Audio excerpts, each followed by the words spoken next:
All right, good morning.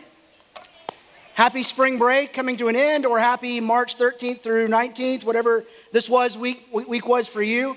And for those of you who are doing March Madness, I will pray for your brackets after the service if that's something that would mean something to you. What's that? You're winning? Okay, I won't pray for yours. I'll pray against yours. So, hey, was it 5 weeks, 4 weeks? Easter is coming up very quickly. 4 weeks. Hey, how are you? Good to see you. I love Family Sundays. Isn't that awesome? I love Family Sundays. Easter's coming up on April 16th, and that day we are doing 3 services, and all the service times will be different that day, not to confuse you, but actually to accommodate what we want to do is really make this a place that's very welcoming for guests. So we're going to open up more seats so everyone will shift around, and I want to tell you how important you are for that Sunday in 2 reasons. One is you guys are already so good at this. That day, if you've been at Live Oak more than once, you're not a guest, you're a host. That day, we're hosting people here. So be friendly, welcome people. The other thing we want you to do is invite. Last spring, my son John was getting his hair cut, and that was his mohawk phase. He wanted his hair to be very up. And he was getting his hair cut by a new barber. His name is Joe. And John asked Joe, this is a week before Easter, he said, "Do you have a church that you go to?" And he said, "Well, actually, no, we're looking for a church." He goes, "Would you like to go to Easter at my church?" And Joe said, "Yes." And this year, Joe has told us, not only does he go here, he said, "I'll serve at all 3 services on that Easter Sunday." And I love that John was the first point of contact. And so he's sitting there and he said, "No, I don't have a church." Immediately, John looked at my wife, at Jennifer, and he said, "Go get invite cards out of the car." And so she came in and she does it, and he gave it to Joe. Joe ended up here, and now he's connected. So kids, when we think about who could you invite for Easter, don't just think about people your own age. There's a reason you guys do fundraisers for your schools. It's hard to say no to you. Invite. And the deal is, hey, where are you spending Easter? "Well, I'm going to this church." Then say, "Great, I hope you enjoy it. I'm going to my church. Enjoy it." If they say, "I don't know," say, "Would you like to come with me to Live Oak?" And then give them an invite card that we're going to give you the next couple weeks. But John did that. I'm very grateful for that. I'm glad that Joe's here and connected now. You guys are going to help us invite people. Please be thinking about who you're going to invite. We're in this series right now called Wise Up. And kids, you should have gotten a note-taking page when you came in. I'm going to refer to this about 4 different times. And there's things on here you could fill out. The first blank at the top, who's teaching today? My name is Doug Holcomb, and I'm the senior pastor here at Live Oak, and we're in this series called Wise Up. The idea is all of us, no matter where we are, how wise we think we are, or how wise we really are, all of us could really benefit from growing in wisdom. What if we grew wiser in the next couple weeks? The question is, you have to start kind of understanding, how wise are you? And what we've done together is we've said, imagine a scale.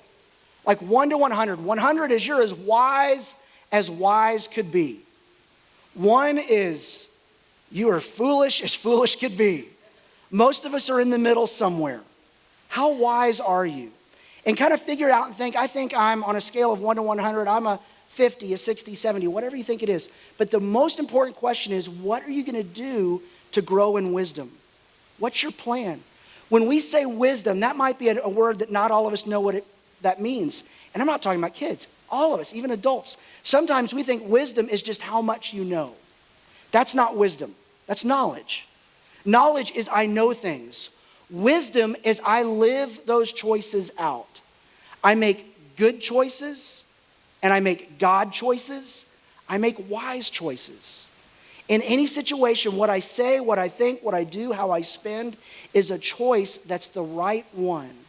Wisdom is not what you know, it's how you live. And we're talking about, what if we made this idea that we knew how to make wise choices to live a life of wisdom? And the question is, what's your plan? And here's the key. I can tell you the most significant way that all of us will grow in wisdom, or the most significant impact on all of us that's keeping us from growing in wisdom. And it's this thing we want to talk about today. How you grow in wisdom is always tied to a who. Chances are, if you thought back over your life and thought, this was a season of my life where I grew in wisdom, somebody was around you helping you. Could have been a teacher, a parent, a friend, a coach. Somebody was around you. And that's actually the first blanks you have on there down here. How you grow in wisdom is always tied to a who. And so it would be a wise thing for all of us to do is to think about, who am I spending time with lately? Well, there's my family. There's the people in my class. I don't know how to have choices over those things. Sometimes I'm placed in a situation where what I get is what I have is what I get.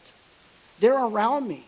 So I need to be careful about who's influencing. But in so many cases in life, we are making choices all the time about who's going to be around us and who we choose to spend time with, who we choose to let influence us, who we choose even just to hang out with is going to make a difference on whether or not we're growing wise or not. How you grow in wisdom is almost always tied to a who. And in this series, we've been looking a lot at the book of Proverbs in the Bible. If you have a Bible today, you can turn to the book of Proverbs. And as we do that, one thing I want you to know about the book of Proverbs is this. So in the Bible, this isn't just a book. It's 66 books. Basically, you're carrying around a library that spans several thousand years, but it all has one point. This is the story of God, and the great news is the story of God includes you. He includes you in the story, but he's the main point of the story. And the whole goal of this book is to help you know him, connect with him, and follow him. And as you read this book, it's important to know this isn't one book, it's 66 books. So this book we're talking about, Proverbs, if you took your Bible and opened up right to the middle, chances are you'll open up to the book of Psalms, hang a right, and it's the neighbor to Psalms. It's right next door in the library, Proverbs. But here's what you need to know about Proverbs. Proverbs is like a little mini library in this library. It's not one person sitting down to write a bunch of stuff. It's a collection of wisdom. So when you read Proverbs, and there's 31 chapters, there's all these kind of wise things presented mostly by a guy named Solomon, but some other people as well. Some of it are collections of things that Solomon said. And Solomon was the wisest person that lived at that time. As a matter of fact, there was a deal going on in Solomon's life where all of a sudden one day he found out he was going to be king of Israel. He said, good news, you're king now. The bad news is because his father David had died.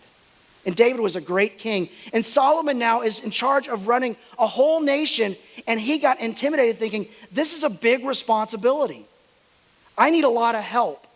So he prayed and he asked God for wisdom. And God said, because you didn't ask for a lot of money or a lot of power, you asked for wisdom. And you asked for wisdom to make good choices to help lead others. I want to give you more wisdom than anyone's ever been given.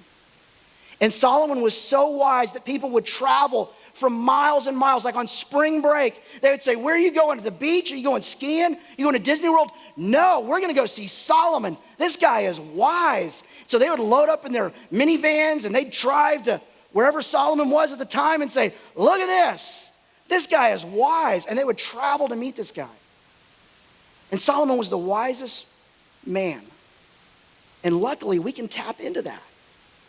We can learn from some of his wisdom. And one of the things that says again and again in Proverbs about how you grow wise is it's almost always tied to a who. Proverbs 13:20 says this, and this is the blanks you can fill in on your note-taking page. Walk with the wise and become wise. For a companion of fools suffers harm. Basically, if you walk with wise people, you're going to be more wise. If you walk with foolish people, you're going to become more foolish. And some of us know that, not because we know that verse, we know our lives. I have specific memories of my life where I could feel like I was making better and better choices. I was living a wiser and wiser life, and it's because of the people that were around me. Unfortunately, there are times in my life where I could recognize I was making terrible choices. And it's because of the people that were around me. And if you were to go to my friends in high school and say, where were some times in life where you were making foolish choices? They would say, high school, because of the guy I was hanging out with. Like I influenced my friends to make some foolish choices. If you walk with the wise, you're going to become wise. But if you walk with fools, you're going to become foolish. And what it says is, you'll suffer harm. Life is better when you live it wisely. And if you want to live wisely, surround yourself with wise people. Look at the choices they make.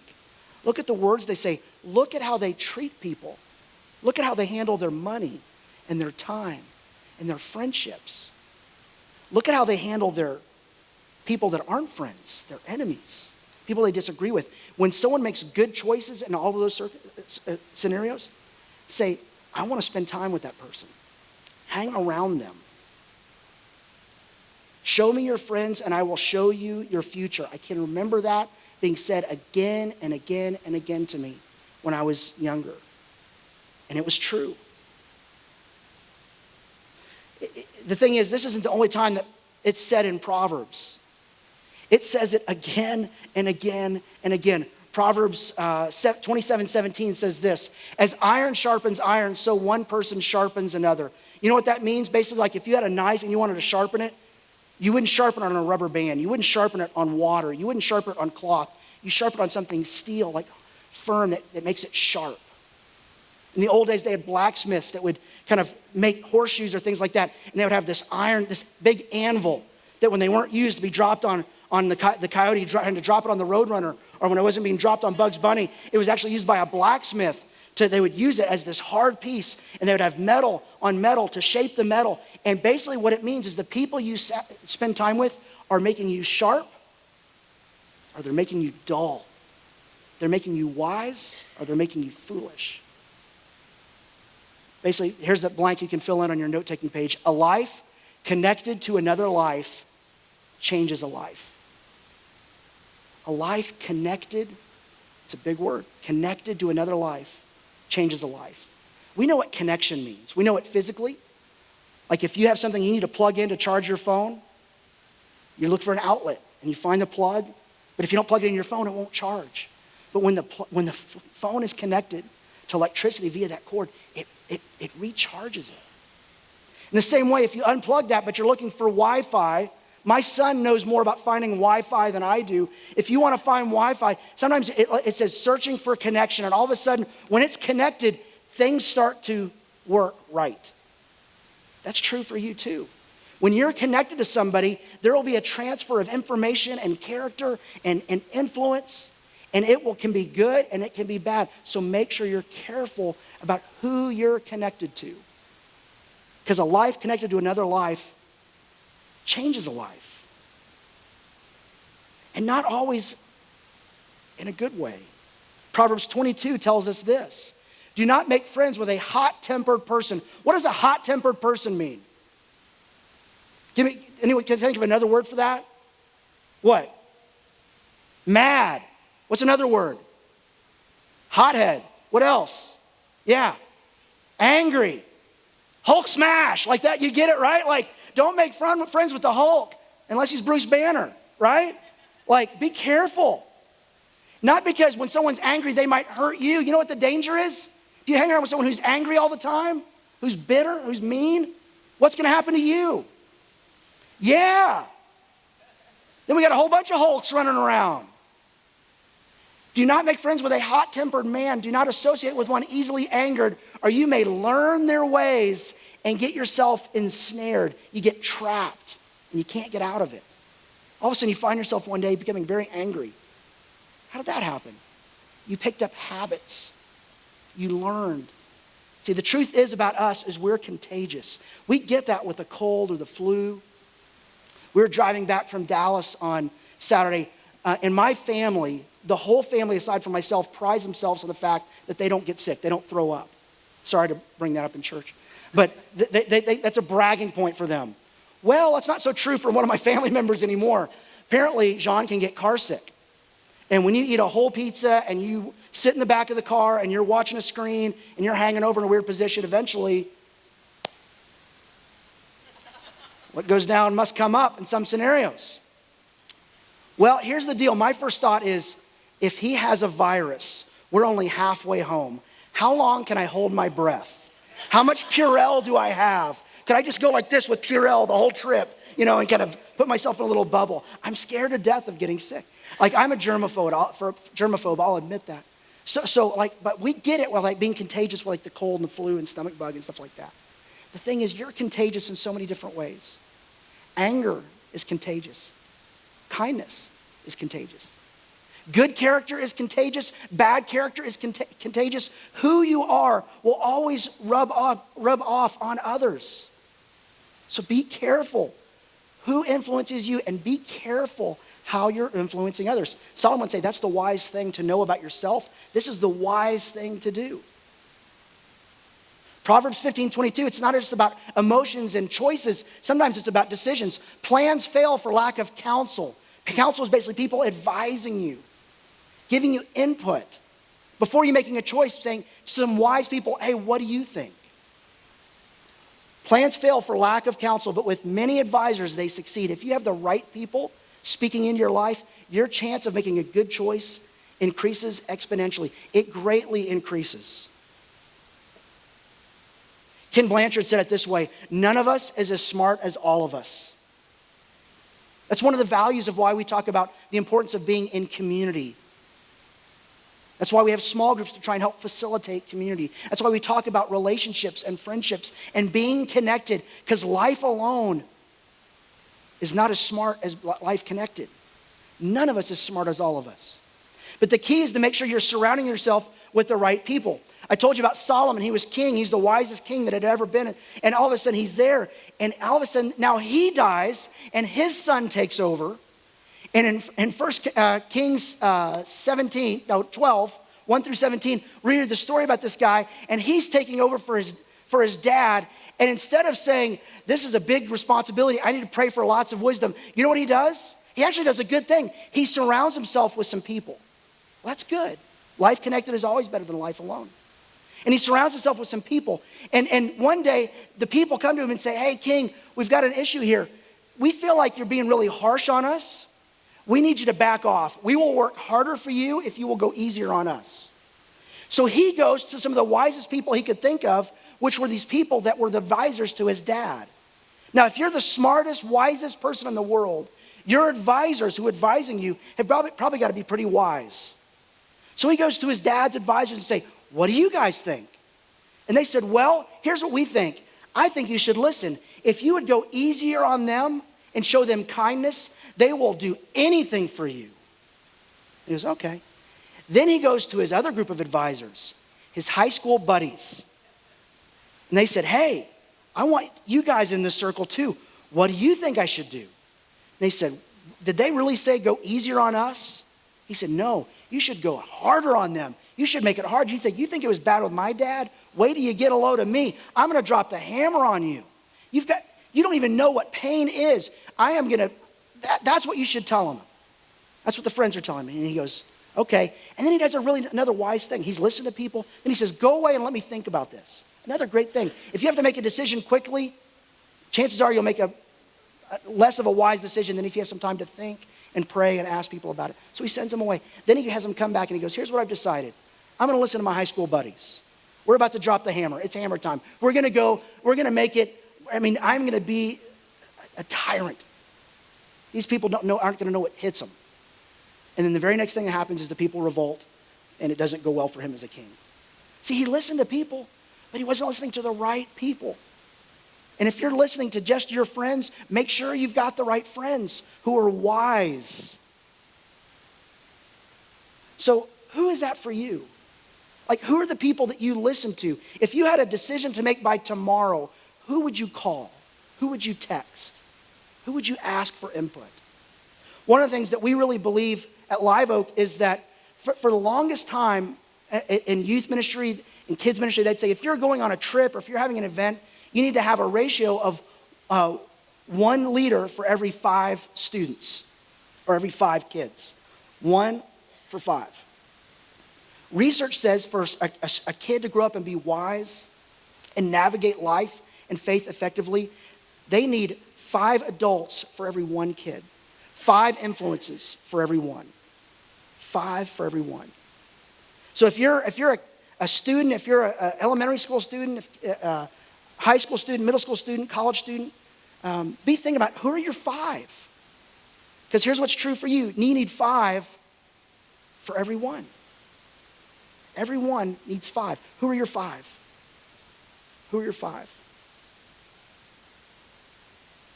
One thing I want to ask you to think about is this too. If you have your note-taking page, turn it over on the back, and I want you to help me make a list, okay? We're going to make a list. Here's the question. What words describe a great friend? What words describe a great friend? Yeah, yes, no. Yeah, I want to hear. Olivia. Helping others. Okay, I'm going to write these down. Helping others. And I encourage you to make your own list. You don't have to just write down what we're saying, but make a list. What words describe a great friend? Helping others. I need friends like that because I need a lot of help. Okay, somebody else. Yes. Loyal, man. They are with you. They are for you. Yeah, in the back. Is that Levi? Honesty. Anybody else? Yeah. What is it? Nice. Yeah, I saw it. Yeah, Sam. But you want him to be a good friend. I don't want a bad friend. I want a good friend. I want him to have friend lessons. I want him to be a good friend. Anybody else? Any other words? Yeah, back there. Okay, say them really loud. Someone that's a wise friend. You're right. Wise. Was there another one back there? Any other words? Yes. Fun, absolutely. I want a fun friend. Okay. There's other words we could put on here. Oh yeah, what do you got? What is it? Kindness. Right? Kindness? Yeah. Kind. All right. So here's what I want to ask you to do. And adults, this isn't a bad thing to do either. This isn't just for the kids' note-taking page. Make a list of who you think makes a good friend. And figure out, this is what you're looking for. This is who you're looking for to be in relationships with. Friendships, dating, business, teams, all those kind of things. You want this. But then the thing you have to say is this. Be that kind of friend. If this is what I'm looking for, this is the kind of friend I need to be. And this is just a leadership principle. Leaders go first. If you want that kind of friend, be that kind of friend. Leaders go first. But here's the other reason that's important. If you're that kind of friend, like attracts like. People want to be around that kind of friend. Who wouldn't want to be around a friend that was helping others and loyal and honest, nice, good, wise, fun, and kind? Who wouldn't want to be around that kind of friend? So be that kind of friend. And then you'll have those kind of friends. But make that choice to go that way. And let me tell you about why this is so important. There was a study done, medical study, called the Alameda County Study. And they did research on people that were connected, helped good relationships, and not connected, isolated, no relationships. And what they found out is this. People with weak relational connections, they weren't strongly connected, were 3 times more likely to die than those with strong relational connections. I don't want to be extreme here, but just think about the implications of what they found. People that had strong relationship connections lived longer. 3 times more likely to live longer than people that were isolated. They also said it this way. People who had bad health habits. So you're not eating right, you're not exercising, you're doing all kinds of bad things for your health. The things they say, don't do this. But for people that had bad health habits, but had good, strong relational connections, lived significantly longer than people who had great health habits, but were isolated. So that neighbor who's jogging and eating right and they're doing all the right things, going to bed on time, getting up, getting all the right amount of sleep, they're doing everything right, but they're isolated. They weren't living as long as the person who had bad health habits, but had deep friendships. Here's how John Ortberg says it. It is far better to eat Twinkies with good friends than to eat broccoli alone. So let's just count the score here. If you're listening in the welcome, Tammy said, hey, parents or kids, tell your parents you don't have to do chores today. And I'm telling you it's okay to eat Twinkies and not eat broccoli as long as you have good friendships. So parents, I apologize. That's on me. Hey, who wants a Twinkie? Okay, there you go. There you go.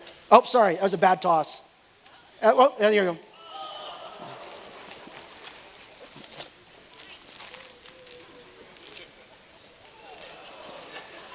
Okay, at some point, this is on the receiver, not the quarterback, okay? I need a challenge. Right back there. Hey, if you're not going to lay out for it, I mean, I'm leading you well. There you go. I've got a few more. Hey, the thing is, okay, this study about Twinkies, the honest thing your kids will only remember at church today is there were Twinkies involved. Oh, I'm sorry, Mal. I'm sorry. There you go, right there, there you go. Oh, you got to choose which daughter to give it to. Man, Sophie's choice. Who gets the Twinkie?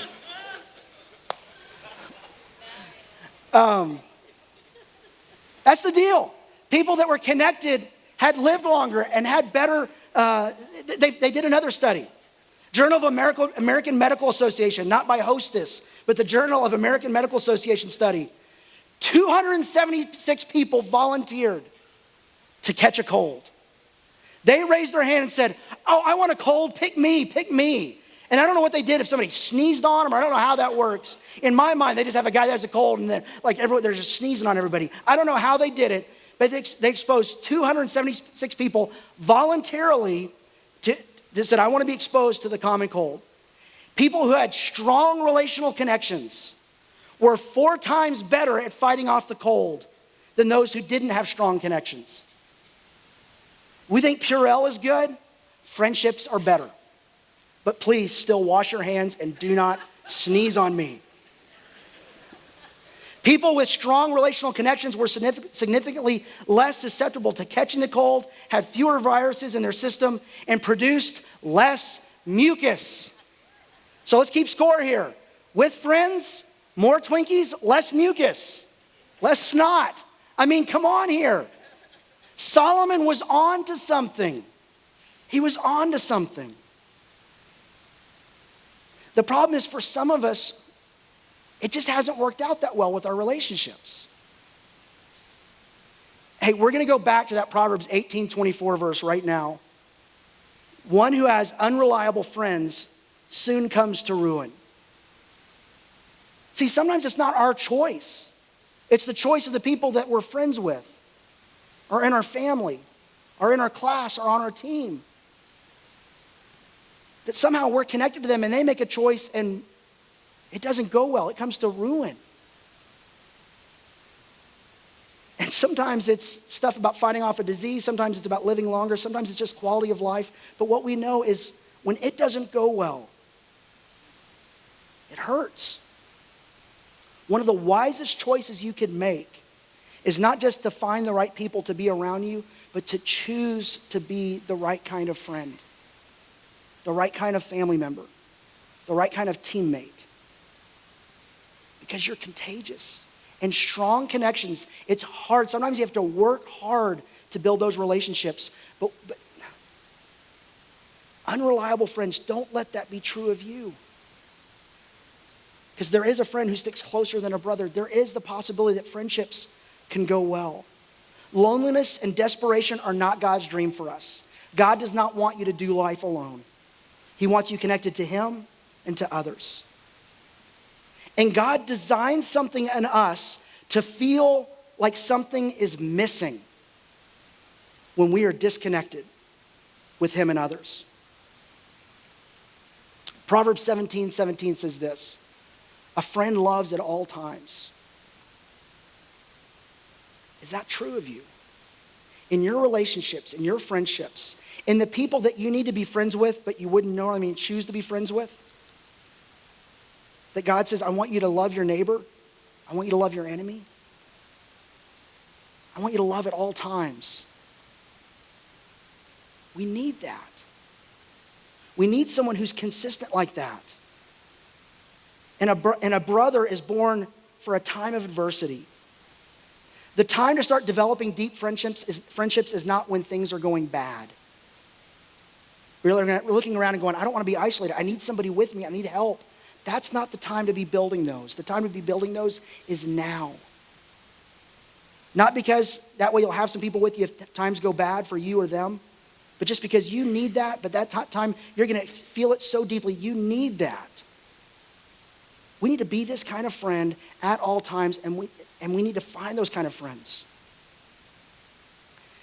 James the brother of Jesus, said this way, asked this question: who is wise and understanding among you? Basically, he asked the question, who in here thinks you're wise? Because if you're wise, here's what you need to know. Let them show it by their good life, by deeds done in humility. Humility means I'm going to think more of you. I'm going to value you higher. I'm not going to be selfish. I'm going to value you. Let them show it by their good life, by deeds done in selflessness and humility that comes from wisdom. If you're wise, here's how you're going to know you're wise. It shows up in how you treat others. That's how it'll show up. He says this in verse 14. But if you harbor bitter envy, selfish ambition in your hearts, do not boast about it or deny the truth. Such quote unquote wisdom, it may or may not be wisdom, doesn't sound like it. That kind of wisdom does not come down from heaven, but it's from earthly, unspiritual, demonic. For where you have envy and selfish ambition, basically thinking, I'm more important than you, when you think that way, there you will find disorder and every evil practice. If you want life to go better, choose to be selfless. It's the most counterintuitive truth in the world. Most of us are told, and we feel like, if I want it to go better for me, I got to look out for me first. I promise you, he promises you, if you will be selfless, you'll be amazed how things turn around in your head, in your heart, in your life. But the wisdom that comes from heaven is first of all pure. It is pure. It's not tainted. Then it's peace-loving. It loves peace. It's considerate. It's submissive. It's full of mercy and good fruit. Basically, you can tell, like it shows up. You can tell that's going on. It's impartial. It's true for everybody. And it's sincere. Peacemakers who sow in peace reap a harvest of righteousness. If you want to be wise, the wise thing to do is to surround yourself with the right kind of people who will influence you well, but you go first. You be the kind of friend that you would want. You be the kind of person that you're looking for.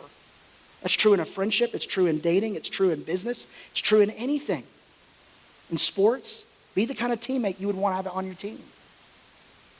In business, be the kind of business partner you would want involved with your business. And how you treat others matters. It's the wise thing to do. But it's hard to do without God's help. But here's what I want you to pay attention to this week is this. How you grow in wisdom is always tied to a who. Who is it you're doing life with? Who is connected to you? And if they're contagious, what are you going to catch? If their habits will become your habits, what kind of habits are those? If the way they think, the way they spend, the way they talk becomes the way you think, spend, and talk, is that a good thing? But then you've got to flip it around.